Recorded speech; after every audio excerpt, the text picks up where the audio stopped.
Hello, everyone. Welcome back. My name is Beth, and today I am here to talk to you about something that I hold near and dear to my heart, something I am incredibly passionate about, and that is the Teenage Mutant Ninja Turtles.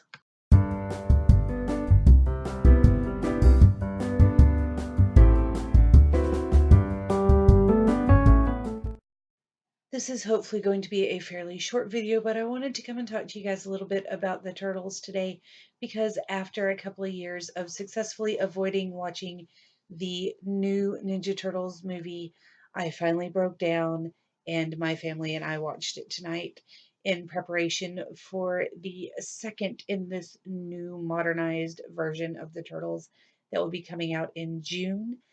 Um, Hopefully, the addition of Casey will save this second edition because this was by far the worst in the Teenage Mutant Ninja Turtles franchise. And I just watched the third movie where they go to feudal Japan about 3 times this week because my kid decided she liked it. Yeah. In the second movie, Vanilla Ice does his Ice Ice Baby dance to a Teenage Mutant Ninja Turtles rap, which is actually pretty fabulous. I mean, yeah, that one's pretty cool. Forget I talked about that one. That was a good section. But anyway, hopefully the addition of Casey and the animals are going to help the second one because this one was not the best it could have been. Um, If you'll recall, in the second movie, The Ooze, we got kind of a more realistic version of Bebop and Rocksteady in Toka and Razor, and I don't know, having avoided all of the trailers for the upcoming movie, I don't know if we're getting Toka and Razor or Bebop and Rocksteady, but I have heard that we're going to have some version of those plus Casey entering the scene in the second movie, and hopefully that will bring the level of movie up a little bit. This, however, was a vapid and terrible attempt to latch on to the franchise and bring it into the modern world. But the thing is, this is not a modern world cartoon. Yes, you can update it. Yes, you can add certain aspects of 2016, 2017 into this world and have it work, but you have to do it in such a way that the original feel of the turtles comes across, and that is not what happened here. The Teenage Mutant Ninja Turtles are four teenage boys that just happen to be turtles who happen to have been raised by a karate sensei rat in the sewers of New York. Okay? That's pretty much what they are. And yes, there's this whole big thing with CGI and blah, blah, blah. But that's what they are. They're four teenage boys trapped in turtly bodies who live in the sewer. And they are the quintessential kid from the 80s and 90s. They are that pizza loving, rap and rock loving, sarcastic, smart mouthed, anger management issue teenager from my childhood and my teenage years.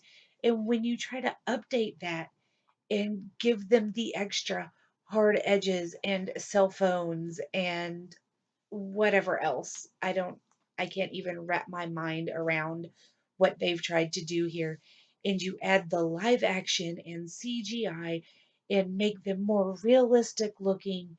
What you do is you come out with a really bad conglomeration of bad badness.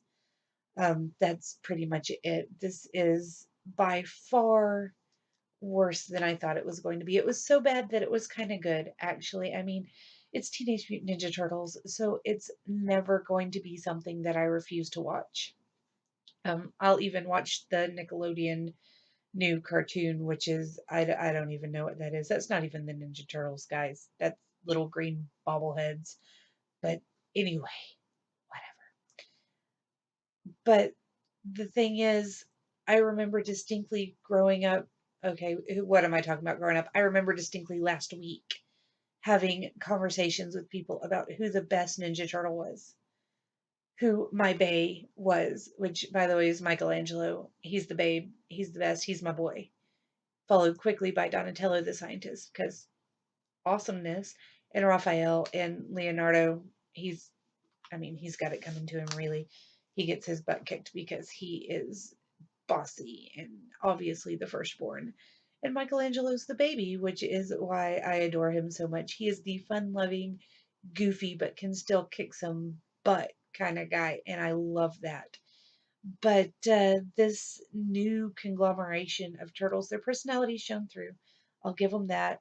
But the actions and the movements, it didn't work well. Their facial expressions didn't come across right. The whole live action darker versions kind of deal did not work for me. I did, however, find myself pleasantly surprised with Megan Fox as April O'Neil. They got her outfit right. They got the yellow jacket. I loved that from the cartoons. My daughter and I watched the original cartoons a lot. I've got a bunch of them on VHS and DVD, and we watch them together fairly often. And I love that they had that. I love Megan Fox with a little bit more meat on her. I mean, she's still what, like a size 3, but she had like real cheeks. It was amazing. I loved it. She's filled out a little bit, and she really portrayed April O'Neil as an updated, modernized version that did not take away from the character, which I loved. I liked the way they portrayed Vern, although he wasn't quite as snivelly as he should have been, but that's okay. I'll let it slide. I didn't particularly like the way they did the foot, or Shredder's weird robotic magnet costume thing. It wasn't quite what I was looking for. It was interesting, just not quite what I was expecting or looking for. So there's that. But I wouldn't argue with people about who the best turtle out of the new movie is. I wouldn't. I mean, it's still obviously Michelangelo, but there's not enough personality in them for me to be able to have that discussion. In things that took many episodes to fan out and for you to get to know about them, things that took over half of the first real movie for us to figure out and learn about them were shoved together and thrown in your face in the span of the first 10 minutes of the movie, and it sent your mind reeling, and it really wasn't anything that connected and stayed with you long enough, and it really didn't have to because they didn't talk about it much more in the movie past that. So I didn't appreciate that at all. I still say the first two movies are the best, and they're probably always going to be the best. And the original first, like, 4 seasons were amazing. Now, if they start bringing in Brain Crane, that guy with the who had the big robotic body, and he was just a brain from Planet X, yeah, that guy, I would really be interested to watch a new Turtle movie with Krang. That would be fun. Let's do that. Somebody tell me if that's happening. That would be great. If you want to talk about the Turtles or any of the other amazing cartoons that we love to love from the 80s and 90s, please leave me a comment down below and let's get talking about it. And don't badmouth Mikey. Come on. Really, he really is the best. I promise. I will talk to you guys soon. Cowabunga.